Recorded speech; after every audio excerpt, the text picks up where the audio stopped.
ಆತ್ಮೀಯ H16 news ಅರ್ಥಾತ್ ಹೇ ಸೀತಾರಾಮಗೆ ಸ್ವಾಗತ. ನಾನು ನಿಮ್ಮವ MI ಅಥವಾ ಮಲ್ಲಪ್ಪ ಜೋತಾವಾರ್. ಆದ್ಮೇಲೆ ಈಗ ತಾವು ದಿನ ಸುದ್ದಿಗಳನ್ನ ಅದರ ಜೊತೆಗೆ ವಿಶೇಷತೆಗಳನ್ನ ನೋಡ್ತಾ ಹೋಗಿ ವಿಶೇಷ ಈ ಮೊದಲನೇ ಸುದ್ದಿಯನ್ನು ನೋಡಿ. ನಾವು ಬಂದಿದ್ದೆ 14.5 ಲಕ್ಷ ಹೊಸ EPF ಮೆಂಬರ್ಶಿಪ್ ಅಂದ್ರೆ ಹೊಸ ಜಾಬ್ಗಳು ಕ್ರಿಯೇಷನ್ ಆಗಿತ್ತು. ಹೊಸ ಸ್ಟಾರ್ಟ್ಅಪ್ ಇಂಡಿಯಾದಲ್ಲಿ ಕೇವಲ 500 ಕಂಪನಿಗಳಿತ್ತು ಮೊದಲು, ಈಗ ಸಾವಿರಾರು ಕಂಪನಿಗಳು ಸ್ಟಾರ್ಟ್ಅಪ್ ಇಂಡಿಯಾದಲ್ಲಿ ಆಗಿದ್ದಾವೆ. ಈ ರೀತಿ ಸ್ಕಿಲ್ ಇಂಡಿಯಾ ಮೂಲಕ ಆಗಿರ್ಬೋದು, ಸ್ಟಾರ್ಟ್ಅಪ್ ಇಂಡಿಯಾ ಮೂಲಕ ಆಗಿರ್ಬೋದು, ಅಥವಾ ಕೇಂದ್ರ ಸರ್ಕಾರ ಡೈರೆಕ್ಟ್ ಎಂಪ್ಲಾಯ್ಮೆಂಟ್ ಅಥವಾ ಈ MSMEಗೆ ಕೊಡ್ತಿರುವಂತ ಉದ್ದೇಶನ MSME ಸಂಬಂಧಿಸಿ ಈ ಬಜೆಟ್ನಲ್ಲಿ 10 ಲಕ್ಷ ಕೋಟಿ ಕೊಟ್ಟಿದ್ದಾರೆ. ಡಿಫೆನ್ಸ್ ಮ್ಯಾನುಫ್ಯಾಕ್ಚರಿಂಗ್ ಇರ್ಬೋದು, ಈ ರೀತಿ ಬೇರೆ ಬೇರೆ ರೀತಿಯಿಂದ ಕೇಂದ್ರ ಸರ್ಕಾರ ಡೈರೆಕ್ಟ್ ರಿಕ್ರೂಟ್ಮೆಂಟ್ 7,30,000 ಅಂದ್ರೆ ವರ್ಷ ಸುಮಾರು 45,000 ಹೊಸದಾಗಿ ರಿಕ್ರೂಟ್ಮೆಂಟ್ ಕೇಂದ್ರ ಸರ್ಕಾರ ಮೂಲಕ.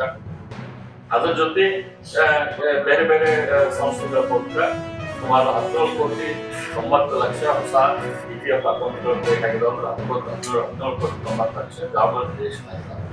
ಸೊ ಹೀಗಾಗಿ ಕೇಂದ್ರ ಸರ್ಕಾರ ತನ್ನ ಕೆಲಸ ಏನೈತಿ ಅದನ್ನ ಮಾಡ್ತಾ ಇದೆ. ಇವತ್ತು ರಾಜ್ಯ ಸರ್ಕಾರ ಐತಲ್ಲ, ತನ್ನ ಕೆಲಸ ಏನೈತಿ ಅವ್ರು ಮಾಡಿ ಅವ್ರು ಐತಲ್ಲ ಒಂದು 10% ಹೊಸದಾಗಿ ಜಾಬ್ ಕ್ರಿಯೇಷನ್ ಮಾಡೋದು.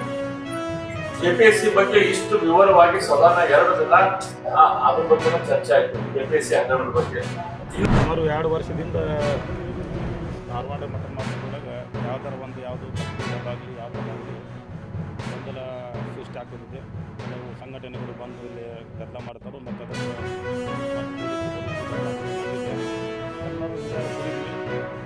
ನಮ್ಗೆ ಮೊದಲು ಬ್ರಿಟಿಷರ ಕಾಲದಿಂದ ಕೊಟ್ಟಿದ್ದು ಮಟನ್ ಇದಿತ್ತು, ಬ್ರಿಟಿಷರ್ ಟೈಮ್ ಕೊಟ್ಟಿದ್ದು. ಈಗ ಸಿಟಿ ಬೆಳೆದ್ರಿಂದ ಈಗ ಸಿಟಿ ಸೆಂಟರ್ ಆಗಿದೆ. ನಮಗೆಲ್ಲರೂ ಏನು ಎಲ್ಲ ನಿರ್ಣಯ ತೊಡೆ ಅಂದ್ರೆ ನಮ್ಮಿಂದ ಯಾರಿಗೂ ತೊಂದರೆ ಆಗೋದು ಬೇಡ, ನಮ್ಮಿಂದ ಹೆಲ್ತ್ ಆಗೋದು ಬೇಡ. ಸರ್ಕಾರದಿಂದ ನಮ್ಗೆ ಒಂದು 5 ಎಕರೆ ಜಾಗ ಕೊಡಿಸಿ ಊರು ಹೊರಗೆಲ್ಲ ಒಂದು 5 ಕಿಲೋಮೀಟರ್ ನಮ್ಮ ಮಟನ್ ಮಾರ್ಕೆಟ್ ಆಧುನಿಕ ಎಲ್ಲ ಇದು ಬಂದಾವೆ. ಗೋವಾ ಒಳಗೆ ಹೆಂಗಿದೆ ಬೇರೆ ಬೇರೆ ಅಂತ ಒಂದು ಮಾಡಿಕೊಡಿ ಅಂತ ಇವ್ರು ಬೇಡಿಕೆ ಕಮಿಷನರ್ ಕೊಟ್ಟರೆ, DC ಕೊಟ್ಟರೆ, ಎಲ್ಲ ಕಡೆ ಸಾಕಾಗಿದೆ. ಇದು ಗೊಂದಲ ಸೃಷ್ಟಿ ಆಗಬಾರ್ದು, ಎಲ್ಲರೂ ಶಾಂತಿ ಇರಬೇಕಂದ್ರೆ ಈ ಮಟನ್ ಮಾರ್ಕೆಟ್ ಬೇರೆ ಕಡೆ ಶಿಫ್ಟ್ ಮಾಡಿ ಅವ್ರಿಗೆ ಅನುಕೂಲ ಮಾಡಿಕೊಡ್ತಾರೆ. ಅವರೆಲ್ಲ ಸಿದ್ಧತೆ ಅವರೆಲ್ಲ ರೆಡಿ ಇದ್ದಾರೆ. ಆದರೂ ಏನು ಮಾಡ್ತಾರೆ ಅಧಿಕಾರಿಗಳು ಅದನ್ನು ಮಾಡೋದು ಬಿಟ್ಟು ಇವ್ರಿಗೆ ತೊಂದರೆ ಮಾಡೋದಿಲ್ಲ. ಅದಕ್ಕೆ ಪರಿಹಾರ ಕೊಟ್ಟು ಏನಾದ್ರು ತೊಂದರೆ ಕೊಟ್ಟರೆ ನಾವು ಅದಕ್ಕೆ ಸಿದ್ಧತೆ ಅಲ್ಲ. ಏನು ಮಾಡೋಂಗೆ ಆಲ್ಟ್ರೇಟ್ ಮಾಡೋ ಬಂದ್ ಮಾಡಿರಿ ಅಂತಾರೆ. ಬಂದ್ ಮಾಡ ಅಂದ್ರೆ ಅವರು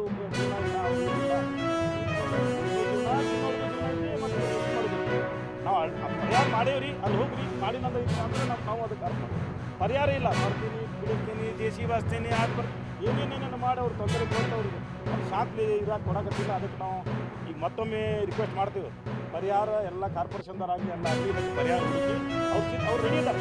ಕಳಿಸಿ ನಾವು ನಮ್ಗೆ ಅನುಕೂಲ ಮಾಡಿಕೊಡಿ, ನಾವು ಹೋಗೋಕೆ ರೆಡಿ ಅದ. ಅದಕ್ಕೆ ಅನುಕೂಲ ಮಾಡಿರಿ. ಧಾರವಾಡದಲ್ಲಿ ಶಾಂತಿ ಇರ್ತಿದ್ದು ಎಲ್ಲರೂ ಇದರಲ್ಲಿ ಬದುಕ್ತಾರೆ ಮತ್ತು ಮಾರ್ಕೆಟ್ದವ್ರಿಗೂ ಅದಕ್ಕೆ ಏನು ಅವ್ರಿಗೂ ತೊಂದರೆ ಇಲ್ಲ. ನಾವೆಲ್ಲ ಕೊಟ್ಟರು ಹೋಗ್ತೀವಿ ಅಂತಂದ್ರೆ. ಆದರೆ ಆ ಪರಿಹಾರ ಮಾಡಲಾರ್ದು ಇವ್ರಿಗೇನು ತೊಂದರೆ ಕೊಡಾಕ್ತಾರೆ, ನಮ್ಗೆ ಅದೇ ಬೇಸರ ಆಗ್ತದೆ.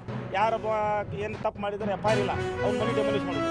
ಆ ಥರ ಇಲ್ಲೇ ತಪ್ಪೈತಿ ನಿಮ್ಮ ಮಾರ್ಕೆಟ್ ಡೆಮಾಲಿಷ್, ನಿಮ್ಮ ಅಂಗಡಿ ತಪ್ಪೈತಿ ಅಂಗಡಿ ಡೆಮಾಲಿಷ್, ಆ ಥರ ಏನಾದ್ರು ತಿಳ್ಕೊಂಡು ಅವ್ರು ಬಂದಿದ್ದಾರೆ. ಆದರೆ ನಾವು ಇದು ಯೋಗಿ ಆದಿತ್ಯನ ಅದು ಇದಾಗಕ್ಕಾಗ ನಾವು ಕೊಡೋಂಗಿಲ್ಲ. ಅದಕ್ಕೆ ಆಸ್ಪತ್ರೆ ಬಂದಿದ್ದು 3 ದಿವಸ ಅದು ಬಂದಿದ್ದು. ಏನು ಯಾರೇನು ಏನು ಬಂದ್ಬಿಟ್ಟು ಬಂದಿದ್ದು.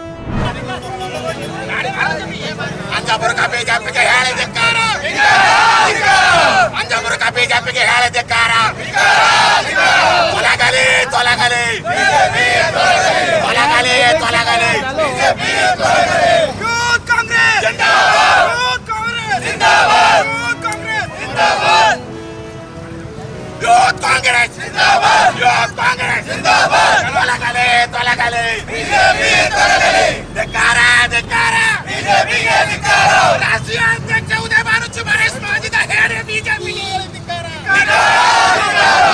ಬಿಜೆಪಿಗೆ ಹೇಳಿ ಧಿಕ್ಕಾರ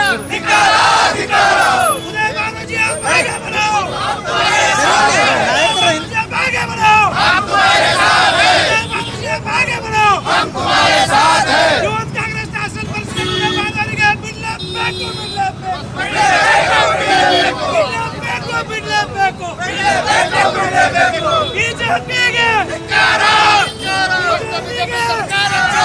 ಆದರೂ ಕೂಡ ಒಂದು ಪೀಳಿಗೆಯಿಂದ ಇನ್ನೊಂದು ಪೀಳಿಗೆ ಅದನ್ನು ಗುಪ್ತವಾಗಿ ಪೂಜೆ ಮಾಡಿ ನಿಷ್ಠೆ ಆ ಸಂಸ್ಕೃತಿ ಕೊಟ್ಟಿರೋ ಬಲ ಎಷ್ಟಿದೆ ಇದು ಸಮಾಜಕ್ಕೆ ಗೊತ್ತಾಗಬೇಕು. ಎಷ್ಟು ಪ್ರಹಾರ ಆದರೂ ಈ ಸಂಸ್ಕೃತಿ ಹೀಗೆ ಎದ್ದು ನಿಲ್ತಾ ಇದೆ, ಅದನ್ನು ನಿರ್ವಹಿಸೋರು ಎಷ್ಟು ಶ್ರದ್ಧೆ ನಿಷ್ಠೆಯಿಂದ ಮಾಡ್ತಾ ಇದ್ದಾರೆ. ಆ ಶಿವನ ಆಶೀರ್ವಾದ, ಆ ಸಂಸ್ಕೃತಿಯ ಬಲ ಎಲ್ಲರಿಗೂ ತಿಳಿಬೇಕು ಅಂತ ಹೇಳಿ ಗುರುಗಳು ಇಡೀ ಭಾರತದಲ್ಲಿ ಸೋಮನಾಥ ಜ್ಯೋತಿರ್ಲಿಂಗದ 2 ಜೋಡಿ ಮಾಡಿ ಒಂದು 5-6 ಟೀಮ್ ಮಾಡಿ ಇಡೀ ಭಾರತಕ್ಕೆ ಯಾತ್ರೆ ಕಳಿಸ್ತಾ ಇದ್ದಾರೆ. ಅದರಲ್ಲಿ ಈ 11-12 ಸೋಮನಾಥ ಜ್ಯೋತಿರ್ಲಿಂಗ 2 ಜ್ಯೋತಿರ್ಲಿಂಗ ನಮ್ಮ ಉತ್ತರ ಕರ್ನಾಟಕದಲ್ಲಿ 21, 22, 23 ಬೀದರ್ನಿಂದ ಆರಂಭ ಆಗಿದೆ. 24, 25, 26 ನಮ್ಮ ರಾಯಚೂರಲ್ಲಿ ನಡೀತಾ ಇದೆ. 27ಕ್ಕೆ ನಮ್ಮ ಗುಲ್ಬರ್ಗಕ್ಕೆ ಆಗಮಿಸ್ತಾ ಇದೆ. 27, 28 ಮತ್ತು 1ನೇ ತಾರೀಕು ನಾವು ಇಡೀ ಗುಲ್ಬರ್ಗದಲ್ಲಿ ಎಲ್ಲ ಕಡೆ ಕಾರ್ಯಕ್ರಮಗಳಿದೆ. ಆ ಡೀಟೇಲ್ಸ್ ತಮಗೆ ನಾವು ಶೇರ್ ಮಾಡ್ತಾ ಇದ್ದೇವೆ ಪ್ರೆಸ್ ನೋಟಲ್ಲಿ. ಅದ್ರ ಜೊತೆ ಈ ಹೋಳಿ ಹುಣ್ಣಿಮೆ ಇರೋದರಿಂದ ತುಂಬ ಎಲ್ಲ ಕಡೆ ಎಲ್ಲರೂ ಈ ಉತ್ಸವದಲ್ಲಿ ಇರ್ತಾರೆ ಅಂತ ಹೇಳಿ ಈ 2ನೇ ತಾರೀಕು, 3ನೇ ತಾರೀಕು, 4ನೇ ತಾರೀಕು ಸೋಮನಾಥ ಜ್ಯೋತಿರ್ಲಿಂಗ ನಮ್ಮ ಆಶ್ರಮದಲ್ಲಿರುತ್ತೆ, ಶ್ರೀ ಜ್ಞಾನಕ್ಷೇತ್ರದಲ್ಲೇ ಇರುತ್ತೆ. 27ನೇ ತಾರೀಕು ಕೂಡ ಸಂಜೆ ಇಲ್ಲಿ ರುದ್ರ ಪೂಜೆ ಇರುತ್ತೆ. 27ನೇ ತಾರೀಕು ಬೆಳಗ್ಗೆ ಶರಣಬಸವೇಶ್ವರ ದೇವಸ್ಥಾನದಲ್ಲಿ, ಯಾಕೆಂದರೆ ಶರಣಬಸವೇಶ್ವರ ದೇವಸ್ಥಾನ ಗುಲ್ಬರ್ಗದ ದೈವ ಮತ್ತು ನಮ್ಮೆಲ್ಲರಿಗೆ ಅವರ ಆಶೀರ್ವಾದ ಅಲ್ಲಿಂದ ಆರಂಭ ಆಗ್ತದೆ. ಸೊ ಪ್ರೆಸ್ ನೋಟಲ್ಲಿ ಅದರ ಡೀಟೇಲ್ಸ್ ಇದೆ. ಸೊ ತಮಗೇನಾದರೂ ಪ್ರಶ್ನೆಗಳಿದ್ದರೆ ದಯವಿಟ್ಟು ತಾವು ಕೇಳಬೇಕು. ತಾವೆಲ್ಲ ಇಲ್ಲಿವರೆಗೆ ಸುದ್ದಿಗಳನ್ನು ನೋಡಿದಿರಿ, ಜೊತೆಗೆ ವಿಶೇಷ ಘಟನೆಗಳನ್ನು ಸಹ ನೋಡಿದಿರಿ. ಅದು ನಿಮ್ಗೇನು ಅನ್ನಿಸ್ತು? ನಿಮಗೆ ಲೈಕ್ ಮಾಡಿರಿ, ಶೇರ್ ಮಾಡಿರಿ, ಕಾಮೆಂಟ್ ಮಾಡಿರಿ, ಜೊತೆಗೆ ಸಬ್ಸ್ಕ್ರೈಬ್ ನಿಲ್ಲಿಸ್ಬೇಡ್ರಿ. H16 ನ್ಯೂಸ್ ಅರ್ಥಾತ್ ಸತ್ಯದ ಕೈಗನ್ನಡಿ ವಂದನೆಗಳು.